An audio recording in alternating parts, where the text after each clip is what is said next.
Et je vais terminer par une chose que je voulais dire en premier. Faut-il canaliser les pulsions? Non.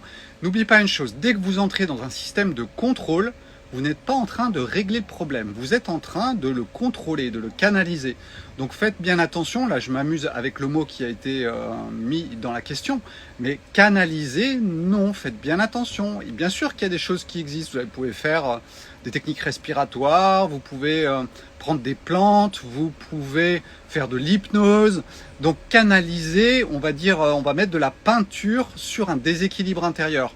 Mais la peinture, je vous rappelle une chose, elle ne fait que cacher en apparence les choses et il faut vraiment aller en profondeur. C'est pour ça que je vous parle vraiment où est le déséquilibre. Parce que pour moi, c'est ça le plus important, c'est d'aller au plus court. Le plus court, c'est d'aller régler le problème du déséquilibre. Si vous voulez des techniques, il va falloir changer de crèmerie parce que j'avoue que je vais vous les donner, mais difficilement. Il faut premièrement bien identifier d'où vient la pulsion. Il y a des pulsions qui peuvent être totalement naturelles, initiées par le corps, du style vous mangez pas assez. Il y a trop de personnes que je vois aujourd'hui qui font du jeûne intermittent artificiel, pas naturel, comme je l'explique souvent, et qui vont se sous-alimenter au cours de la journée. Que va-t-il se passer au bout de 2 jours? Votre corps n'en peut plus, il a besoin de calories, c'est important, il ne faut pas non plus oublier que le corps a besoin de calories, et alors il va déclencher des systèmes de pulsions. Vous allez regarder le fromage, vous allez vous jeter sur le fromage, vous allez regarder des gâteaux, vous allez vous jeter sur des gâteaux, c'est juste parce que vous ne mangez pas assez. Donc ça, c'est les pulsions vraiment par erreur alimentaire. Ensuite, il y a les pulsions effectivement psychologiques. Quand votre vie est trop pleine, trop yang, trop serrée, vous allez avoir des pulsions d'ouverture, et le sucre fait cela très très bien.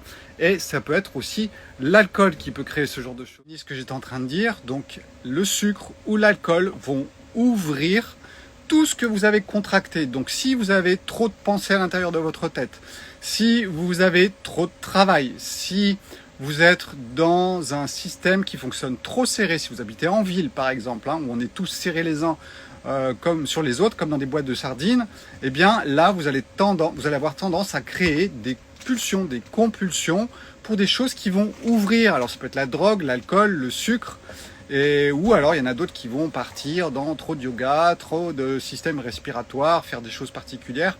Donc ça, c'est des questions de rééquilibrage par un excès. Donc faites bien attention, faites bien la différence. Est-ce que je mange assez la journée et du coup mes pulsions sont vraiment physiques, c'est juste mon corps qui me réclame des calories, ou alors je tombe dans le piège des pulsions qui sont plutôt en compensation d'une vie excessivement contractée, et là c'est un autre type de pulsion. Le dernier type de pulsion, ça va être les pulsions psychologiques, puisque justement la question c'était posez-moi des questions sur la psychologie, n'hésitez pas.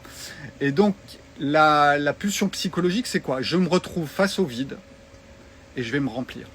Donc on est toujours dans un déséquilibre, ça c'est pas le problème. Quand il y a un déséquilibre d'un côté, c'est que vous êtes sûr que de l'autre côté, il faut essayer de trouver d'où cela vient. Donc la pulsion psychologique, c'est sûrement parce que vous êtes face au vide, et le vide fait paniquer votre mental. Donc il trouve une solution, il faut remplir.